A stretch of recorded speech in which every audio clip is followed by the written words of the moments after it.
कहानी शुरू होती है एक छोटे से शहर में, जहां एक पुरानी और रहस्यमयी दुकान है। यह दुकान पुराने सामान, टूटे हुए शीशे और अजीबोगरीब चीजों से भरी हुई है। एक दिन नीरज नाम का एक लड़का इस दुकान में घुसता है। उसकी नजर एक गुड़िया पर पड़ती है।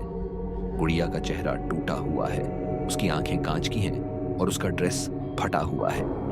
दुकानदार नीरज को बताता है कि यह गुड़िया बहुत पुरानी है और इसे मुंजालिका कहा जाता है।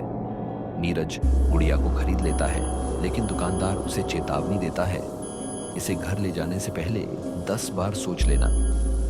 नीरज गुड़िया को अपने घर ले आता है और उसे अपने बेडरूम में एक टेबल पर रख देता है। रात को जब वह सोने की कोशिश करता है तो उसे अजीब आवाजें सुनाई देती हैं। वह जागता है और देखता है कि गुड़िया का सिर हल्का सा झुका हुआ है, जबकि उसने उसे सीधा रखा था। उसकी आंखें अंधेरे में हल्की सी चमक रही हैं। नीरज डर जाता है, लेकिन खुद को समझाता है कि यह सिर्फ उसका दिमाग है। अगली रात नीरज को फिर से आवाजें सुनाई देती हैं। इस बार वह देखता है कि गुड़िया टेबल से नीचे आ गई है और उसके बिस्तर की तरफ मुंह किए खड़ी है। उसका सिर एक अजीब कोण पर झुका हुआ है और उसके हाथ बिस्तर की तरफ बढ़े हुए हैं, जैसे वह उसे पकड़ना चाहती हो।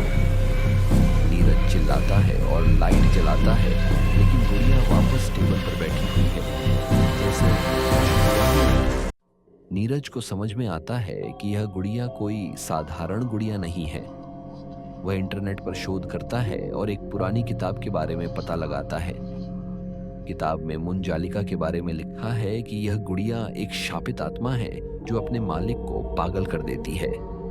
किताब में यह भी लिखा है कि जो कोई इस गुड़िया को छूता है उसकी मौत निश्चित है।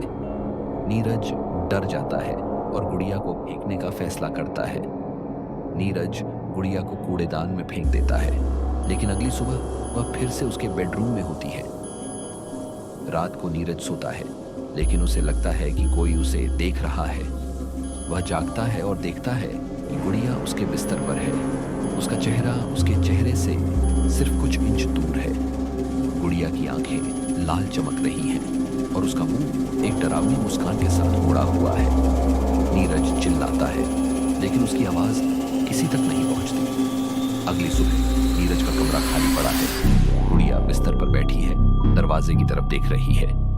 कमरा बिखरा हुआ है और नीरज का कहीं पता नहीं है। कुछ दिनों बाद गुड़िया फिर से उसी पुरानी दुकान में दिखाई देती है, जैसे कि वह अपने अगले शिकार का इंतजार कर रही हो।